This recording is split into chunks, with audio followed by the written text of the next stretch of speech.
నెల్లూరు నగరపాలక సంస్థ కమిషనర్ సంతకం ఫోర్జరీ వ్యవహారంలో వైసీపీ నేతలకు ఉచ్చు బిగుస్తోంది. నగరంలోని సుమారు 70 భవనాలకు చెందిన తనఖా ఆస్తులను ఫోర్జరీ సంతకాలతో విడుదల చేసి కోట్లు దండుకున్న కుంభకోణం కూటమి ప్రభుత్వం అధికారంలోకి వచ్చిన తర్వాత వెలుగు చూసింది. దీనికి సంబంధించి ఇప్పటికే 4 పట్టణ ప్రణాళిక విభాగం అధికారులను సస్పెండ్ చేసిన కమిషనర్ వికాస్ మర్మత్ సమగ్ర విచారణ కోరుతూ తాజాగా నెల్లూరు ఎస్పీ అరాఫ్ హఫీజ్కి ఫిర్యాదు చేశారు. అందులో ప్రధాన సూత్రధారిగా మేయర్ శ్రవంతి భర్త జయవర్ధన్, ఆయన సహాయకుడు జి శివకృష్ణలతో పాటు భాగస్వాములైన పట్టణ ప్రణాళిక అధికారుల పేర్లను పేర్కొన్నారు. దీంతో వైసీపీ వర్గాల్లో కలకలం మొదలైంది. కుంభకోణం బయటపడ్డ తర్వాత మేయర్ శ్రవంతి ఆమె భర్త వైసీపీకి రాజీనామా చేస్తున్నట్లు ప్రకటించడం గమనార్హం.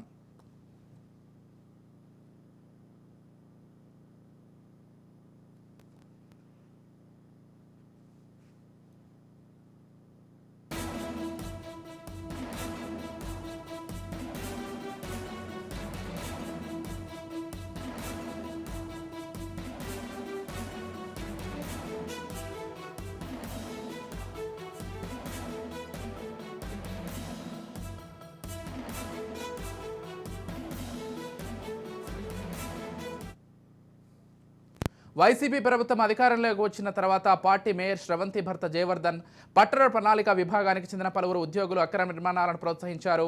పురపాలక చట్టం పేర్కొన్న నిబంధనల ప్రకారం భవన నిర్మాణం జరపకపోతే వాటి యజమానుల కార్పొరేషన్కు మార్టిగేజ్ చేసిన ఆస్తిని విడుదల చేయరు. కానీ నెల్లూరులో నిబంధనల ప్రకారం కట్టని సుమారు 70 భవనాల తనఖా ఆస్తులను విడుదల చేసేశారు. అందుకోసం కమిషనర్ సంతకాన్ని ఫోర్జరీ చేశారు. వ్యవహారంలో కోట్ల రూపాయలు దోచుకున్నారు అని నెల్లూరు మూలమూడికి చెందిన న్యాయవాది కాకు మురళి కమిషనర్కు ఫిర్యాదు చేయడంతో విషయం వెలుగులోకి వచ్చింది.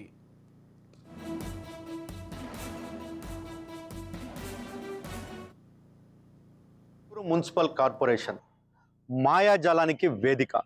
పెద్ద ఎత్తున ఈరోజు నెల్లూరు మున్సిపల్ కార్పొరేషన్లో రాష్ట్రం నివ్వెరపోయే విధంగా 70 ఫోర్జరీ సంతకాలు, ఏకంగా ఐఏఎస్ అధికారుల ఫోర్జరీ సంతకాలతో అయితే ఒక్కసారిగా కలకలం రేపింది. అలాగే దీంట్లో ప్రధాన సూత్రధారి ఎవరైతే మేయర్ ఉన్నారో మేయర్ శ్రవంతి భర్త మేయర్ జయవర్ధన్తో పాటు కీలకమైనటువంటి 6 మంది వైసీపీ కార్పొరేటర్లు కూడా దీంట్లో కీలకమైనటువంటి వ్యక్తులుగా కూడా తెలిసినటువంటి పరిస్థితి. ప్రధానంగా ఏదైతే మార్టిగేజ్ అంటే ఐఏఎస్ అధికారులు ఎవరైతే మున్సిపల్ కార్పొరేషన్ కమిషనర్లుగా ఉంటారో వారి యొక్క సంతకాలనే ఫోర్జరీ చేస్తూ ఈ యొక్క కథ అంతా కూడా జరిగినటువంటి పరిస్థితి, ఈ తంతంతా కూడా జరిగినటువంటి పరిస్థితి. అయితే ప్రధానంగా 70 ఫైళ్లు. అంటే ఈ మార్టిగేజ్ ఎలా, అంటే అసలు ఈ మార్టిగేజ్ అంటే ఏంటి, అవినీతి ఎలా జరిగింది, దీనిపై అయితే మాత్రం క్షుణ్ణమైనటువంటి వివరణ తీసుకున్న పరిస్థితుల్లో ఏదైతే డీవియేషన్స్ ఉన్నటువంటి సైట్స్ ఉంటాయో వీటికి సంబంధించినటువంటి పరిస్థితుల్లో ఈ డీవియేషన్కి సంబంధించినటువంటి సైట్లు ఏవైతున్నాయో వీటికి మున్సిపాలిటీకి మార్టిగేజ్ చేయాల్సి ఉంటుంది. ఈ మార్టిగేజ్ చేసిన పనుల్లో సర్టన్ పీరియడ్లో అయితే మాత్రం ఆ మార్టిగేజ్ రిలీజ్ అవుతుంది. అయితే ఇక్కడ ఒకటే అంటే సర్టన్ పీరియడ్ కాకుండానే 70 ఆస్తులకు సంబంధించి ఏదైతే భవనాలు ఉంటున్నాయో వాటిని మార్టిగేజ్ చేస్తుంటారో ఆ మార్టిగేజ్ని నిబంధనలకు విరుద్ధంగా కూడా ఈ రిలీజ్ చేశారు. వాటిని వారి యొక్క ప్రైవేట్ వ్యక్తులకైతే అప్పగించేసిన పరిస్థితి. అంటే కోట్లాది రూపాయల నగదు చేతులు మారినటువంటి పరిస్థితి అయితే ఉంది. అయితే ఇదంతా కూడా ఒక లాయర్ ద్వారా అయితే ఈ ఘటన బయటకు వచ్చింది.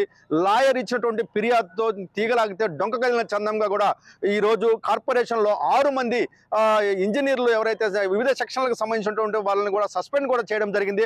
అయితే ఇప్పుడు కీలకమైనటువంటి ఘట్టం ఏదైతే ఉందో వైసీపీ కార్పొరేటర్లు అలాగే మేయర్ శ్రవంతి భర్త జయవర్ధన్ మీద అయితే మాత్రం కీలకమైన విచారణ కూడా జరుగుతున్న పరిస్థితి. అంటే ఈ జరిగినటువంటి తంతునన్నా కూడా వికాస్ మర్మత్ ముందే గుర్తించారు.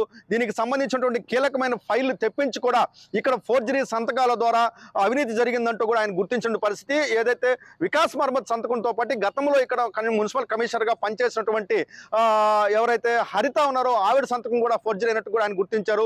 ఈ ప్రాథమిక విచారణ అనంతరం ఎస్పీ ఆరిఫ్ అహ్మద్ పంపించారు. ఈరోజు దీని పరిస్థితుల్లో ఎస్పీ అయితే మాత్రం దీనిపై సమగ్రమైనటువంటి ప్రాథమిక విచారణ ద్వారా తెలుస్తుంది. దీంట్లో ఎవరెవరి పేర్లు బయటకు రాబోతున్నాయి, ఇంకా కీలకమైనటువంటి వ్యక్తులు ఎవరున్నారా అంటే వైఎస్ఆర్ కాంగ్రెస్ పార్టీలో ఉన్నటువంటి అనేక మంది కార్పొరేటర్లతో పాటు కీలకమైన పదవులు అనుభవించిన వాళ్ళు కూడా ఈ కుంభకోణంలో ఉన్నట్టు కూడా మనకి సమాచారం అందుతుంది. ఏది ఏమైనప్పటికీ కూడా ఈ విచారణ పారదర్శకంగా జరిగితే మాత్రం ఖచ్చితంగా అనేక మంది ప్రజాప్రతినిధులు ఈ కుంభకోణంలో అయితే మాత్రం మున్సిపల్ కార్పొరేషన్ కుంభకోణంలో అయితే వెలుగు చూసి బయటకు వచ్చేటువంటి పరిస్థితి అయితే ఉందనే చెప్పాలి. ఏదేమన్నప్పటికీ ప్రభుత్వానికి సంబంధించినటువంటి ఐఏఎస్ ఆయా ప్రభుత్వానికి సంబంధించిన మార్టిగేజ్ ఏదైతున్నాయో ఈ మార్టిగేజ్కి సంబంధించిన 70 ఫైళ్ళలో మార్టిగేజ్, అలాగే ఐఏఎస్ అత్యంత కీలకమైనటువంటి ఐఏఎస్ అధికారుల సంతకాలు ఫోర్జరీపై అయితే మాత్రం ఈ నెల్లూరు పోలీసులు అయితే విచారణ మొదలు పెట్టారు. దీంట్లో మరికొంతమంది కీలకమైనటువంటి వ్యక్తులు బయటపెట్టిన పరిస్థితి ఉంది. అరెస్టులు కూడా ఉంటాయంటూ కూడా సమాచారం అందుతుంది. ఏదేమైనప్పటికీ మాత్రం రాబోయేటటువంటి రోజులైతే మాత్రం దీంట్లో ఏదైతే ఈ కుంభకోణంలో కీలకమైనటువంటి వ్యక్తులు అయితే మాత్రం పూర్తిగా కూడా భయంకరంటున్నారు. నెల్లూరుని విజిట్ పెట్టి పారిపోయేటటువంటి పరిస్థితుల్లో ఉన్నటువంటి సమాచారం ఉంటుంది.